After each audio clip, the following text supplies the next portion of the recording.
The Department of Education, through the Office of Undersecretary for Administration, DepEd OUA, Information and Communications Technology Service, Educational Technology, ICTS Edtech, invites you to join its first ever international multidisciplinary webinar series in collaboration with the Global Educators Network Association of Teachers of English as a Foreign Language, GenTEFL, Thailand. This 3-day webinar series will gather experts and specialists from different areas of study and from all parts of the globe to equip and empower educators in their areas of specialization, integrated through educational technology. This event is a convergence of resource speakers and expertise to further teachers' ability to answer the challenges of these changing times through topics with educational technology integration. Be updated and save this following days. Solo Educalidad!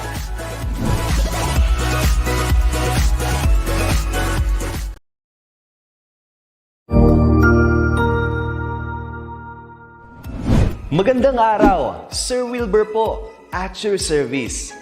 Narito ang ETUlay upang gabayan ka sa inyong pag-aaral upang lubos na maunawaan ang iba't ibang paksa o subject. Ang ETUlay ay isang free online tutorial class na pinangungunahan ng ICTS Educational Technology Unit sa pamumuno ni Undersecretary Elaine Del B. Pascua.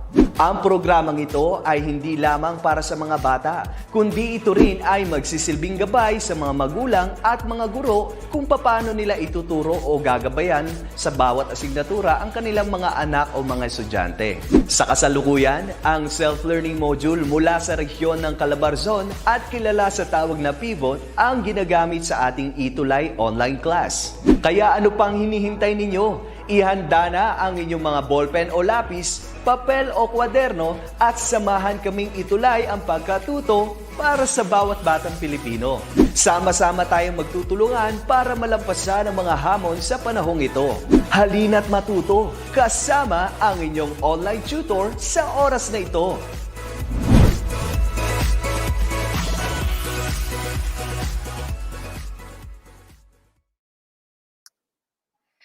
Good afternoon, everyone, and welcome to our ETUlay online tutorial for personal development.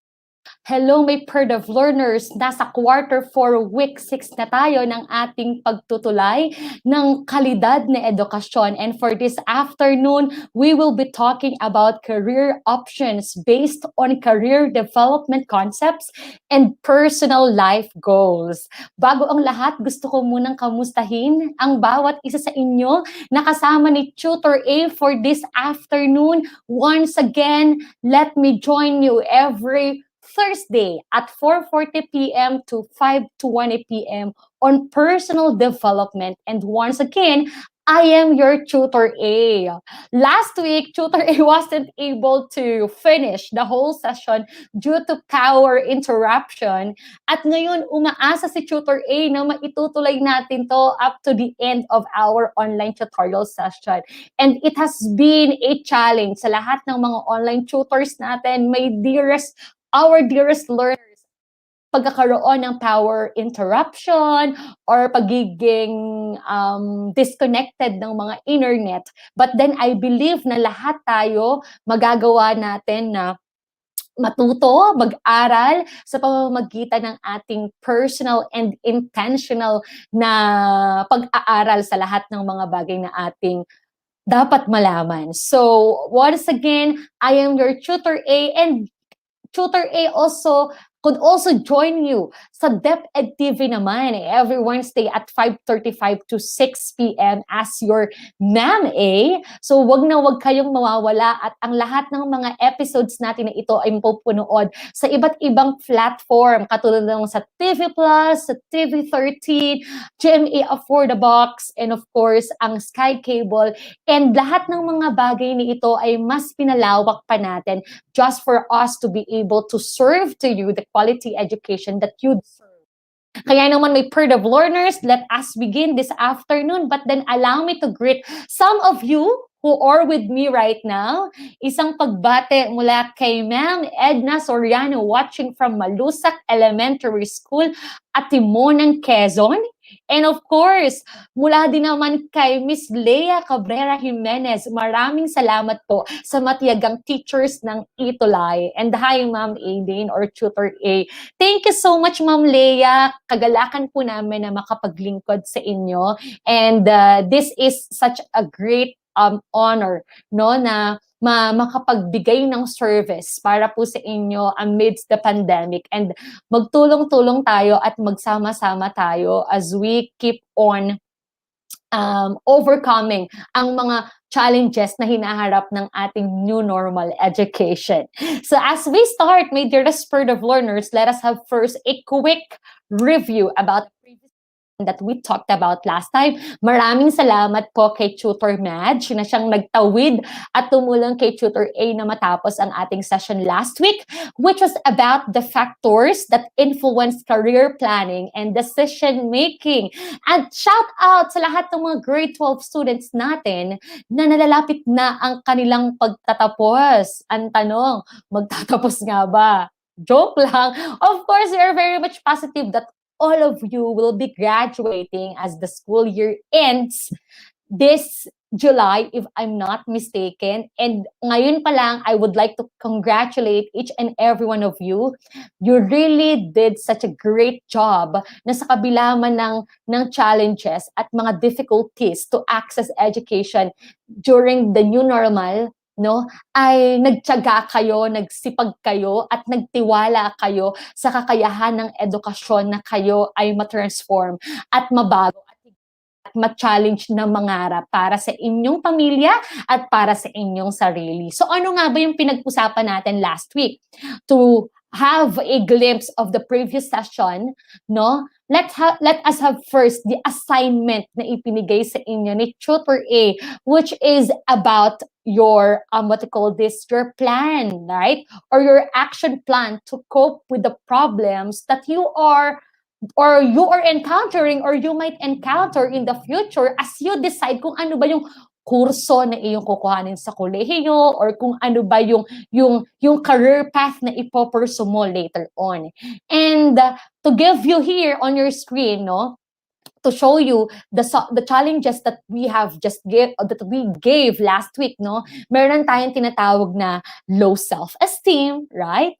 Herd mentality, okay, or yung peer influence, parents' autonomy, or the influence of your parents, ng iyong nanay or ng iyong tatay, lack of skills, and low academic performance. So if you're watching right now and if you are a senior high school student, pwede bang i-comment down below mo if what are the common problems or challenges that you are encountering or you think you might encounter as you pursue your tertiary education or as you pursue your career in the future. So sige nga, patingin nga kung ano yung mga common challenges na nakikita nyo na maaari nyong ma-encounter later on, may part of learners. Ano kaya yon? Pwede kaya ito yung financial problem, right? Nako, maraming mga mag-aaral na mga hindi makapag-aral dahil they are having financial problem or they are being challenged when it comes to financial state nila, no? So, I believe na ano man yung mga challenge na to, we could take an action or a certain action to overcome those challenges dahil I believe walang makapipigil sa isang katulad mo na may pangarap, right? At anuman yung mga pagsubok, anuman yung mga challenges na kakaharapin mo, I believe na lahat ng yan ay mapagtatagumpayan mo if you will dream and make your dream into an action. At ngayon pa lang, kino-congratulate na kita. Ang kailangan mo lang ay maniwala sa iyong sarili at maniwala sa iyong kakayahan. Pagbati rin mula kay Christine Rose Reyes na isang grade 8 student ng Santa Rosita National High School. Hello, Christine! So now, my part of learners, let me first establish the learning targets for our online tutorial session this afternoon. So the first is to identify career options based on different factors, career development concepts, and personal life goals. time prepare a career plan based on the identified career options to attain personal life goals. And lastly, value the importance of career development. So we are hoping that at the end of our online tutorial session this afternoon, we will be able to achieve this target or learning targets that we have. The question is, my part of learners, handa na ba kayo? If you already make sure that you have with you your pen and paper, and of course, your modules. And this afternoon, we will be using the modules from Calabarzon or Region 4A. Marami pong salamat sa paggamit o pagpapayag sa amin na magamit ang ating module for this afternoon. And girls, flex out your beautiful smile with a hint of your favorite lip tint. And boys, flex out your nice hairstyle with your cool hair wax. And of course, do not forget to bring with you your heart, because Aristotle said, mind without educating the heart is no education at all. My part of learners, let's talk about career options based on career development concepts and personal life goals. So the road towards career satisfaction is truly full of curves, bumps, and tangents. And that's right, hindi ganun kadali na daanan ang isang daan patungo sa pagkamit ng ating mga pangarap at pagpursue ng ating mga career paths, no? It is not just a straight or direct path from point A to point B. Hindi siya ganun kadali na isang diretso lang ang iyong tatahakin. Most of the times, ito ay paliko-liko at pabako-bako. That is why you have to identify the errors or the concepts that misinterpreted by the young people on deciding their career paths. Ano kaya yung mga concepts na yon na maaaring na misinterpret nyo all throughout? Tanungin natin yung mga natin na nag-aaral na ngayon ng kolehiyo. But then, you know what, they part of learners, based on my experience, when I got to college, hindi naman talaga education ang kauna-unahang kurso na gusto kong i-pursue. It is mass communication. But then it happened na mayroong opportunity na in-offer kay Tutor A na free ang tuition fee at wala kaming babayaran, plus meron pa kaming allowance, o diba? Ang bongga. So, unfortunately, it just happened na yung course na gusto kong i-pursue ay wala doon sa university na pinagpasukan ko. So, I enrolled this SA. Bachelor in Science, Bachelor the accountancy, okay, Bachelor of Science in Accountancy. But then, you know what? It's really true pala, may part of learners that you would come to a point na parang hindi ito yung gusto mong gawin for the rest of your life, and hindi ito yung calling mo, o yung maaaring hindi ito yung purpose mo. So I prayed and God led me to this path, which is the education, the field of education. And you know what, hindi ako nagsisisi na I decided or I chose this course na ngayon ay ine-enjoy ko, dahil I could really see a lot of hopes and aspirations, of hopes and beautiful plans sa pagiging isang guro. Kaya naman, I believe that you have your own story, and just you really have to pray for it. You really have to weigh things. You really have to consider a lot of factors for you to come up with a decision. At kung hindi man, hayaan mong samahan ka ni Tutor A para matulungan ka niya sa pagpili ng iyong kursong ipopursue in the future.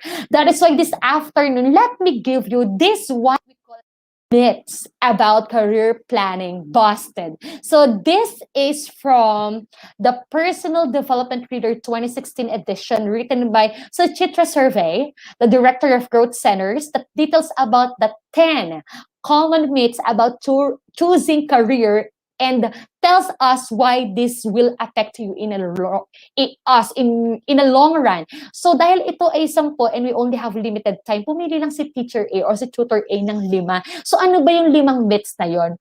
The first one is that arts or humanities majors usually are unemployable after college.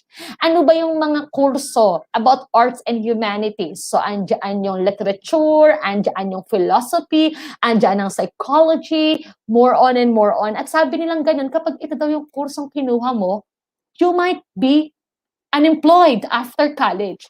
That is a myth because the fact is skills matter in every stream. And the arts and humanities majors are employed in a wide range of careers. And that is true because arts and humanities graduates are really fitted at in every area or at all areas and at all fields. So hindi totoo na kapag graduate ka ng arts and humanities ay magiging unemployable ka or unemployed. What else? Myth number 2. Selecting what is hot at the moment is safe or what is trending. Naalala ko nung mga una-una pang panahon trending ang nursing. So maraming nag-nurse, okay, kinuha ang BSN dahil karaniwan ito yung pagka-graduate at pagkapasa ng board, pupunta na sa ibang bansa para doon magtrabaho at malaki daw yung kita. But then that is only a myth because the fact is what's hot today may not necessarily be hot 10 to 20 years later. Okay. The third myth is that career assessments and counselors will not be of any use to me. Huwag mong isnabin ang career assessments and career counselors dahil ang fact ay you must know what your aptitude is before choosing a career. And that is true. Kaya nga, di ba nagkakaroon kayo ng NCAE or yung tinatawag natin na NCAI, right? Because this is a type of assessment that would help you to pick kung anumang kurso ang iyong gagamitin o iyong pursue in the future. What about myth number 4? If X is happy in a particular field, I will be happy too. That is only a myth because the fact is you are not X. So hindi ibig sabihin may part of learners, it doesn't mean that X is happy to what he or she pursues, you will be happy too. Yun ang susundin mo. Bakit? Kasi hindi ikaw siya. So magkakaiba sa tayo ng strengths, interests, and magkakaiba tayo ng weaknesses. So do not believe na kung masaya yung kaibigan mo, maaaring ang best friend mo sa kursong ipinurso na yun, ay sige, doon na din ako dahil baka maging masaya din ako. That is only a myth. And the last one is that if I wait long enough, kung mag-aantay lang ako, darating din ang swerte. That is a big myth may part of learners because the fact is, procrastination is no substitute for laziness. Huwag kang maging katulad ni Juan Tamad na aantayin na lang mahulog ang bayabas sa kanyang bibig para meron siyang makain because hindi yan characteristic ng isang taong may pangarap. Just have to pursue your dreams. You really have to work hard. You really have to be determined until you achieve and you succeed in life. So those are the 5 myths na meron tayo. So Chitra survey, and I hope that those would help you to plan, of course, and make decision about your future career. And correcting those misconceptions helps you not to make premature decision. So I believe that those myths will be guiding you all throughout your career planning and career decision making. At shout out naman kay Sir Edson Mayrina Reyes from SDO Mabalacat City, isa sa ating mga teacher broadcaster. Hello po, Sir Edson. Happy watching at pakishare na po natin ito sa ating mga estudyante at sa ating mga kaibigan at kakilala. So after knowing all of those myths that we have to correct as we make our career plan and of course as we make decision with the career path that we will pursue, ngayon naman natin kung ano ba yung mga in-demand skills for the post-pandemic labor market. Good afternoon, Tutor A. Mula po kay Ma'am Marie Chris de la Cruz ng Aliaga National High School. Hello po, Ma'am Marie Chris. Ang ating certified PERDEV teacher. And hello po, Ma'am A. Ang ganda mo po. Sabi ni Miss Bondisa Patricia, Miss Patricia Bondisa ng Nueva Ecija, University of Science and Technology. Yun ako. And then ay nagpo-pursue din si Ate Patricia ng Education. Major in PE. O, di ba? Ang galing. So, when the pandemic, right, ay dumating sa atin at naranasan natin the COVID-19, it really discouraged, most especially those students who were just graduated right after or during the pag-hit sa atin ng pandemic, no? And then the question is, so ako makakapagsimula? Anong trabaho ang aking papasukan? At hindi natin inakala na up to up to today, no, up to now, right? Ay andito pa din at nararanasan pa rin natin ang pandemya na ito. At naniniwala ako na isa sa mga bagay na maaaring nakakapag-discourage sa inyo is ano ba yung mga trabaho na maaari kong pasukan right after or maaaring up during the pandemic na hindi pa hanggang ngayon ay hindi natin sigurado kung kailan mawawala. So pag-usapan natin kung ano ba yung mga in-demand skills na maaari nating i-consider at tingnan para makapag-decide tayo sa kung ano bang kurso ang ating ipopursue. So let me present to you the in-demand skills for the post-pandemic labor market mula sa Labor Market Intelligence Report ng TESDA noong March 2020, which published their fifth series featuring the in-demand skills pandemic labor market. And according to Cruz and Bourgong, they mentioned the sectors to be prioritized to adopt to effort to combat COVID-19. So ano nga ba ang lahat ng mga bagay na ito? So get ready, my Perd of learners, dahil una sa linya ay ang agriculture, forestry, and fishery. So these are the in-demand skills for the post-pandemic labor market that you have to check with you para matulungan kayong mag-decide sa kursong inyong ipopursue.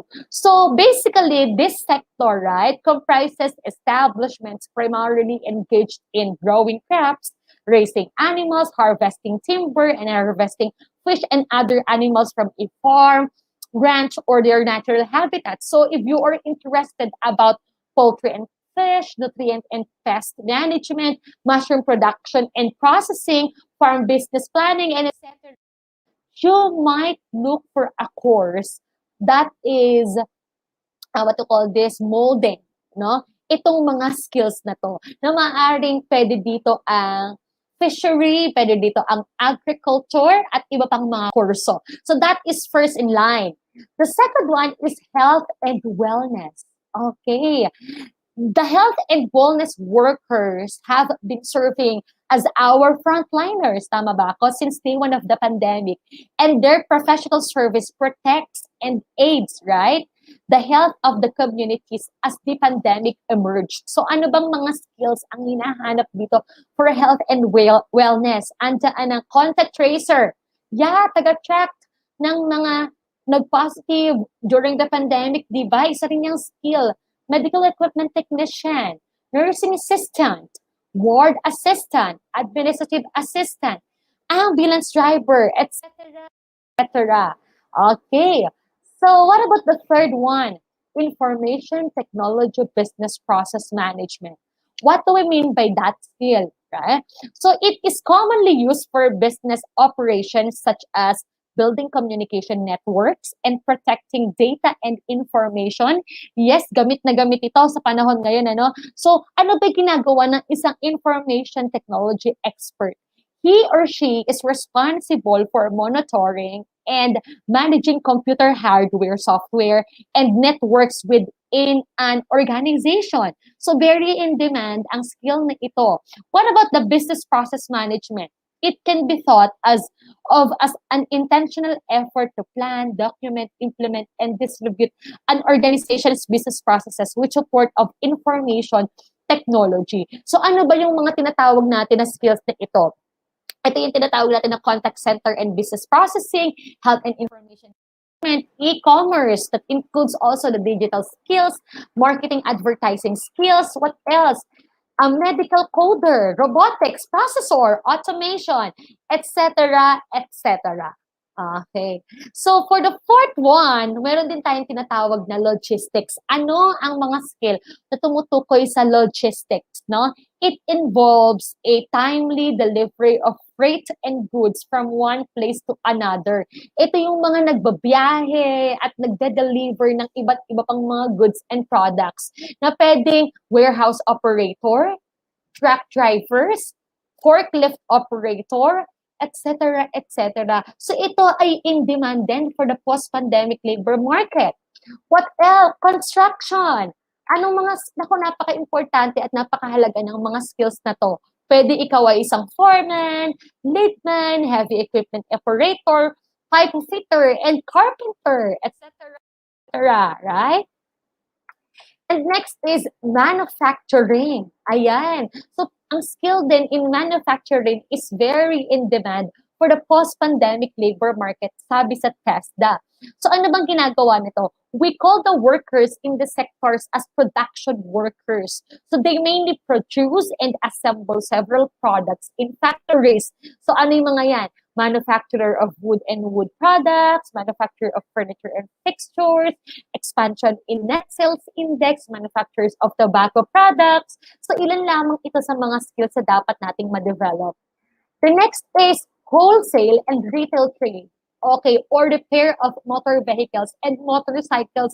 In demand din yan. So, ano yan? Yung customer server associates, ship leads, cashier, pwede rin yan, grocery baggers, grocery storekeepers, gasoline girl and boy, di ba? Security guards, janitors, and vehicle mechanics. What else? For the last one, we have this what we call the financial and insurance activities na kung saan ang skill na dapat mong ma-develop ay as a teller, customer service, and financial advisor. So, those are the 7 in-demand skills for the post-pandemic labor market according to TESDA that we really have to study about, my further learners, because knowing these pieces of information is very important for you to plot a strategic plan and come up with a decision that will help you in pursuing your dreams in spite of this trying time that we find ourselves in. So, kailangan talagang mag-aral, kailangan mag-research, and you really have to consider a lot of factors for you to come up with a very beautiful plan about your career. And as we proceed, no, pag-usapan natin itong tinatawag natin na goal. And that is really that as you start your career planning and decision making, it's very clear to you kung ano ba yung goal mo. Because success begins with goals. Kung wala kang target goal, kung wala kang nais na ma-achieve, hindi ka magtatagumpay or hindi ka magkakaroon ng direction papunta doon sa isang bagay na gusto mo talagang gawin. If you want to succeed to the endeavor that you will pursue in the future, you have to start setting your goals. Because goal setting is a powerful process for you to think about your ideal future and for you to be motivated with your vision of this future or with the vision that you have, right? And by knowing precisely for the learners what you really want to achieve in life, no, you will quickly spot the distractions that can so easily lead you astray, and you will know there where you have to concentrate your efforts. Kaya you really have to clear your mind and you really have to set your goal, and with that, pwede ka nang magsimula sa pagpaplano ng iyong career that you want to pursue in the future. Just imagine a certain student, no? Kung ikaw man ay halimbawa nakagraduate mula sa senior high school and you really want to become an engineer in the future, how could you set this goal? Meron tayong tinatawag na short-term goals and long-term goals.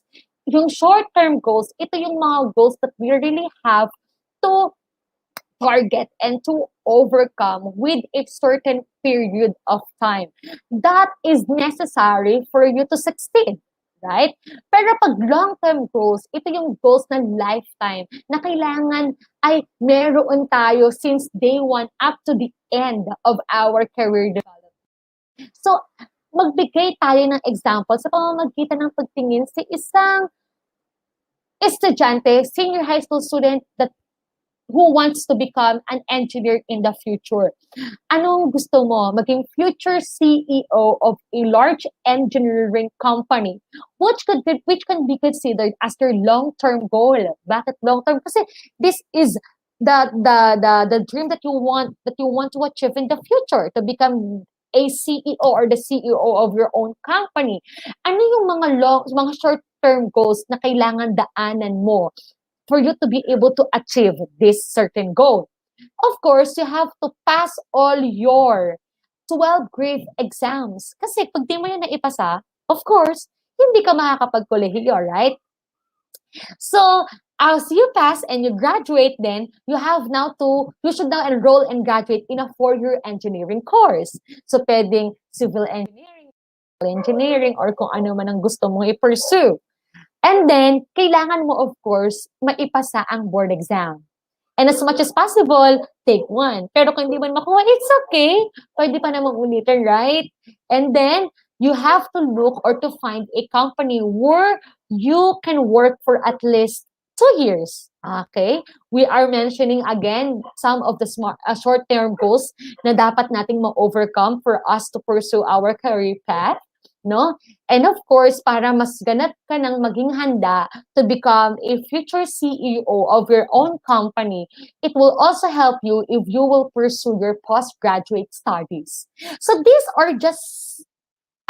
is just an illustration of setting goals about the career path that you want to pursue in the future. So you may establish your short-term goals and long-term goals, at kailangan mong i-identify ang lahat ng mga bagay na yan para ikaw ay magtagumpay.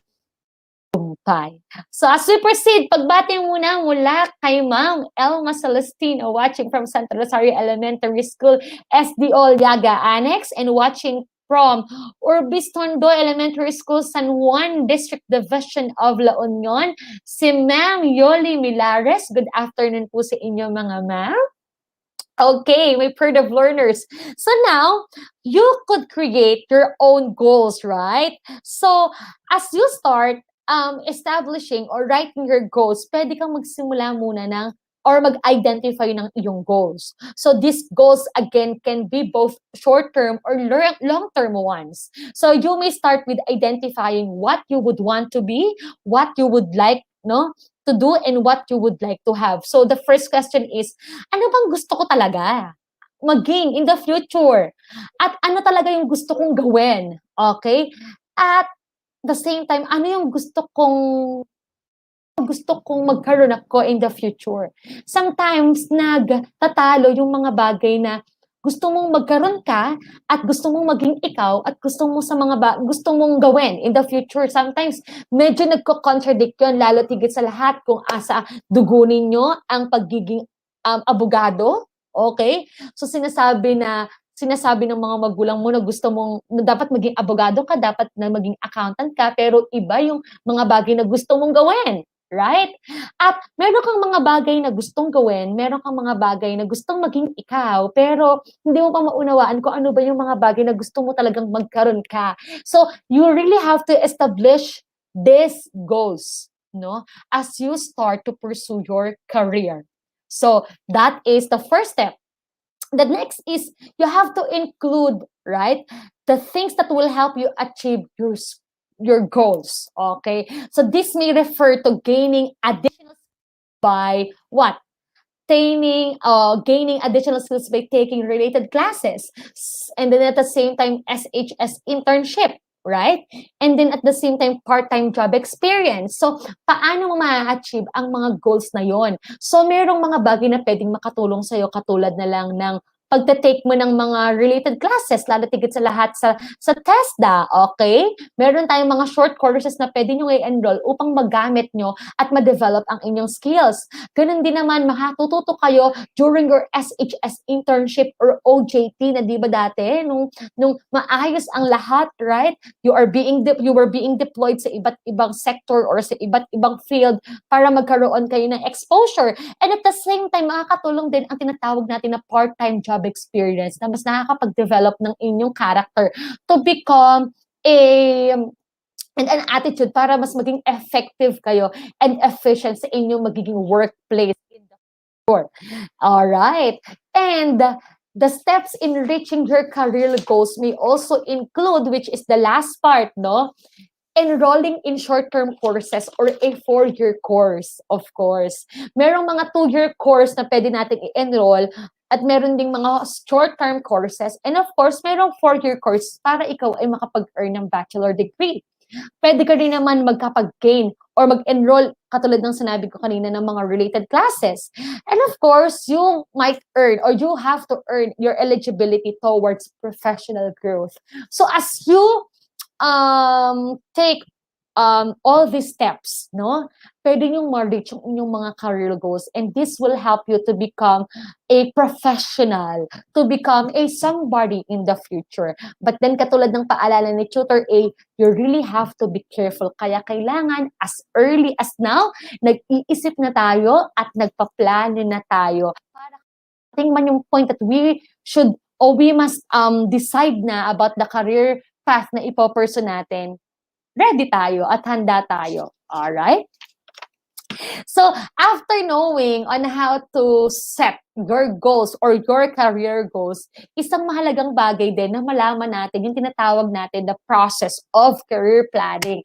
So, let me teach you on how how you could start career planning by following a certain process na tinatawag natin. And the first process that you have to consider is this, what we call undergo a self-assessment. So, ano ang kauna-unahang step for you to be able to start with your career planning? Ang unang-unang gagawin ay you have to assess yourself. Undergo a self-assessment. Okay? So, how are you going to do that? You might ask the questions just like, where am I now? Okay, what are my current skills or areas of expertise and competencies? And which areas do I consider to be my development areas? And what could I be better at? So, knowing kung ano man yung mga kakayahan mo, nasaan ka man ngayon, ano man yung estado mo, just like knowing your skills, knowing your personalities, knowing your values, this is the very first step na kailangan mong pagdaanan as you start with your career planning. So, pwede mong kumpletuhin ang mga sentences or mga statements na ibibigay sa inyo ni Tutor A. The first one is, I am the type of person who has an interest in working with, okay, saan? The second one, having grown up in, okay, saan ka lumaki? Because it really matters. Katulad ng sinasabi ko, mamaya your parents would tell you na you should be a teacher, you should be an accountant because this profession runs in the blood. Or pwede na naman na gustong isang maghusay na doktor dahil nakita mo yung community mo ay talaga namang kailangan ng service ng isang doctor. Okay, what else? Having grown up in blank, I am familiar with. Okay, and then the third one is I personally believe in that. So you have a personal view about something that might also help you, no, to start with your career planning, your personal outlook in life. And the number 4, I am capable of. Kailangan alam mo, aware ka dun sa mga bagay na kaya mong gawin at hindi mo kayang gawin, right? Kung kaya mo bang magsalita sa harapan, or you are the type of person na introvert, okay? Kaya mo ba, mas gusto mo ba, or you are interested with math, or with numbers rather than language or communication. So kailangan alam mo ang lahat ng mga bagay na ito, and these 4 statements would help you to assess yourself. First one. The second one is to research on potential career options. Kaya kanina nag-discuss tayo ng mga in-demand skills after the during the post-pandemic natin, right? So kailangan mag-research ka, ano ba yung mga in-demand jobs sa panahon ngayon. So you may interview people who are involved in your area of interest for information and advice about their work. So paano mo gagawin yun? Pwede kang mag-interview, right? So pwede kang magtanong or mag-ask ng mga tao na nandoon sa ganung profession, lalo tigit sa lahat yung mga professionals. Okay, what else? Field of exposure through an internship. Makakatulong din sa iyo, katulad ng sinabi kanina ni Tutor A, right? Your SHS internship is a helpful one. And of course, experiences from a part-time job. Isang bagay din na makakatulong sa iyo. Alright. Are we still here? Andito pa ba tayo? May Perd of Learners? Kung naririnig nyo nga ako, pwede bang mag-type kayo ng emoji na heart? Okay? So sa lahat ng mga nakakapakinig pa sa akin, okay, huwag kayong mawawala at samahan nyo akong patuloy sa ating online tutorial session this afternoon. All right. So you might complete the following statements. And the first one is, the result of my NCAE tells me that the career options I can choose from are... Okay, maraming salamat, Ma'am Christine Rose Reyes, Ma'am Pamela Santiago for your feedback. Okay, dahil medyo naka-black ata yung screen ko dito sa phone ko. So, I'm not sure kung I'm still on air. Thank you so much po, mga ma'am. Okay, so what is the result of your NCAI? Okay, next is the research I made tells that the emerging industry or industries for the next 5 years is or are.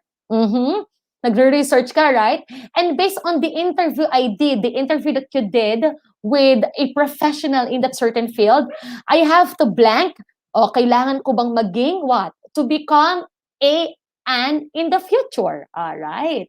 So what else? May Perd of Learners. Number 4, another one, when I had my internship, I was able to experience what? That helped me decide the career path I will take on in the future. All right. What else may Perd of Learners? Number 5, the last one. Working while studying gave me the advantage on blank. Okay. So these are some questions that will help you to start your career planning and to identify kung ano man yung mga career path na interested ka. The next one is evaluate your career options. So after researching, after making a lot of study, the in-demand career that will emerge in the future, it's about time for you to evaluate those options. So you have to decide which ones are best for you at this stage of your life. So go over all of your previous research as well as any related experiences very carefully and organize them by preference from highest to lowest. So you should have your plan A, or katulad ng nasa screen natin, career A, career B, career C. So kung hindi mag-materialize para sa akin si career A dahil medyo mahal pala ito at hindi ito kaya ng magulang ko, because that is a factor as well, pwede akong mag-shift into career B.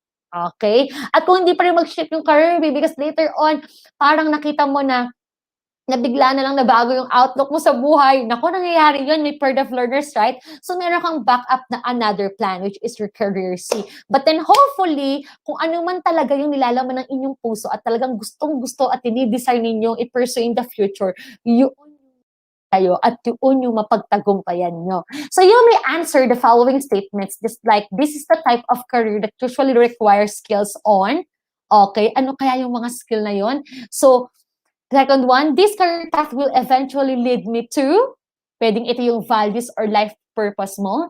And then number 3, blank will fit my interest and personality type better than blank. Okay, so these are some of the statements that you have to consider as you evaluate your career options.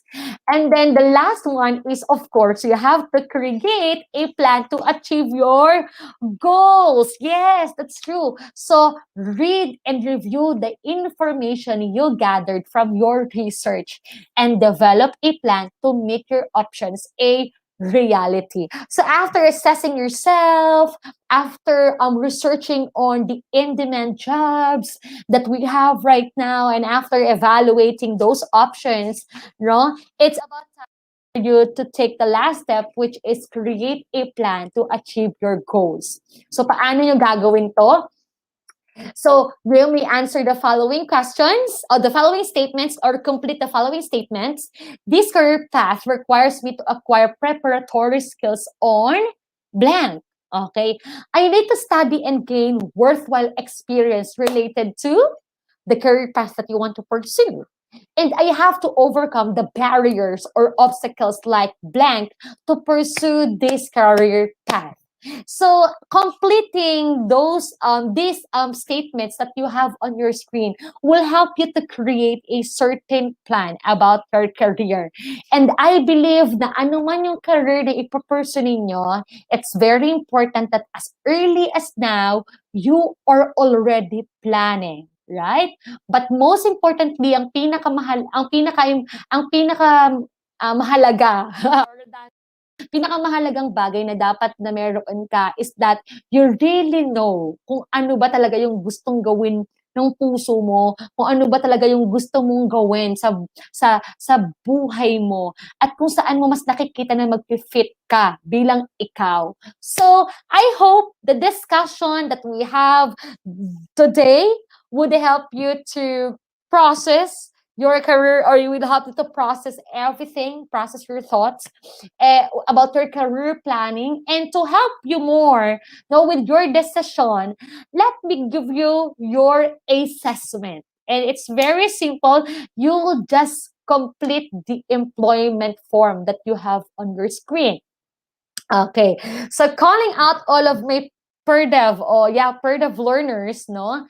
Maaari bang tingnan natin at i-check natin itong tinatawag nating employment form wherein you could create a plan about your career goals, and just please be guided with the requirements or with the things that being asked from you. Katulad na lang ng 5 things that you can skillfully do for the company once you get employed, characteristics that you want from your employer or future employer, the 3 influence that you would like to consider in choosing employment, the 2 goals that you would be wanting to achieve through employment, and 1 thing that you will never compromise for your career.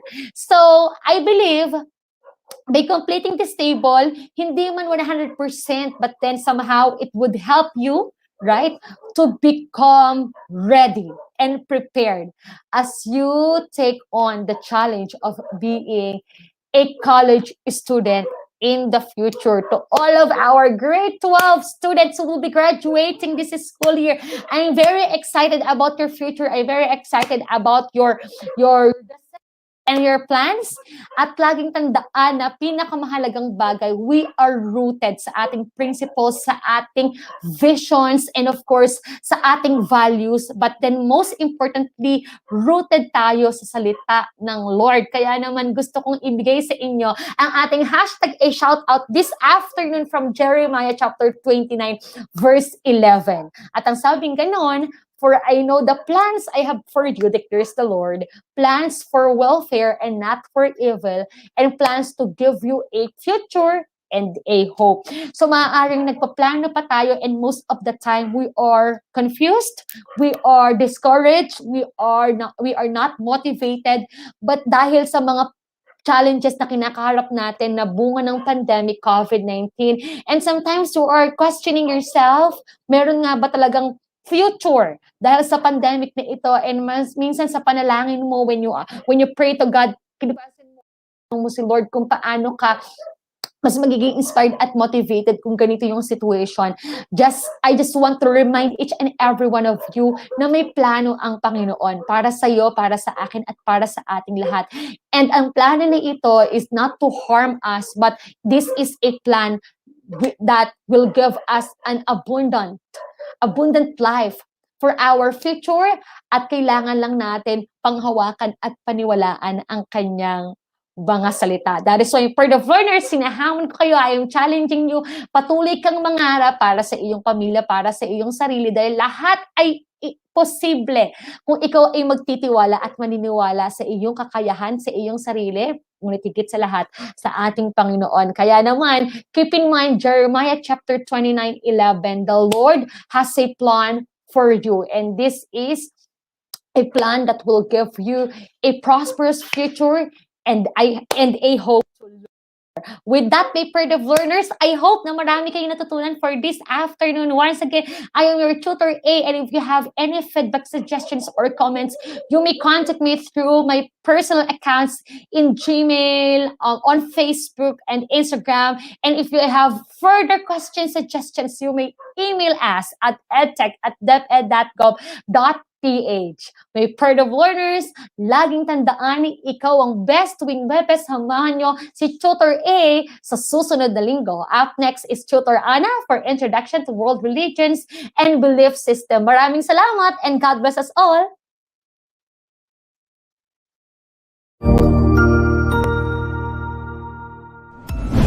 Sigurado ako na marami ka na namang natutuhan sa ating ETUlay tutorial session ngayong araw. Tandaan, ito ay hindi lamang para sa ating mga mag-aaral, kundi pati rin sa ating mga minamahal na guro at mga magulang na kaagapay natin para maituloy ang pagkatuto sa kabila ng nararanasang pandemya. Patuloy ding sumubaybay sa DepEd TV para sa mga araling ginawang video episodes. Mapapanood ito mula Lunes hanggang Sabado, alas 7 ng umaga hanggang alas 7 ng gabi sa inyong mga telebisyon.